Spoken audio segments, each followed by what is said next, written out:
Meron akong nais sa inyong ilahad. Isang umaga ng Lunes habang naglalakad, isang binatang nakasuot ng pulang jogging pants, nakasando ng itim ang masalay nakabilad. Sinundan ko siya ng tingin kahit di ako bading. Nagbubuhat siya ng barbell sa harap ng salamin. Pumasok ako sa gym para siya'y aking tanungin, subalit ako'y natatakot na kung di niya pansinin. O ano bang lihim mo at sa'yo'y bilib ako?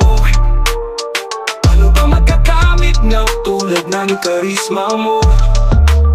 Wala nang maihahambing kahit sino sa mundo.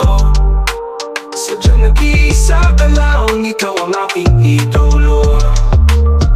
Buti na nga lamang at ako ay kung kinausap, dahil ang datingan mo ay parang artistang mailap-ila. Ako'y lumilipad at lumulutang sa ulap, sobrang pogi mo po kuya, ayoko nang kumurap. Sa wakas ay sinabi mo sa'kin ang iyong sikreto, pero ayaw mong ipagsabi ko kahit dito sa kwento. Bilang pakonsuelo may bonus pa akong premyo. Sinabi mo sa'kin ang pangalan mo, ikaw si Joseph Tinio. Ano ba ang lihim mo at sa'yo'y bilib ako? Paano ba magkakamit ng tulad ng karisma mo? Wala nang maihahambing kahit sino sa mundo. Sadyang nag-iisa ka lang, ikaw ang aking idolo. O ano pa ang lihim mo at sa'yo'y bilib ako?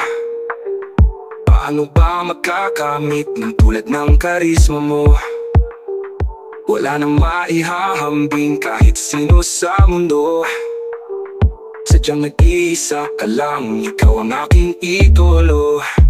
Habang buhay kong itatago, pangako di mapapako, itutugli ko sa aking isip, kaluluwa sa puso ang sikretong sangkap ng pagiging gwapo at macho. Bihado, dehado, ibang tao, walang pantay ang angas. Ano ba ang lihim mo at sa'yo'y bilib ako? Paano ba magkakamit ng tulad ng karisma mo? Wala nang maihahambing kahit sino sa mundo. Sadyang nag-iisa ka lang, ikaw ang aking idolo.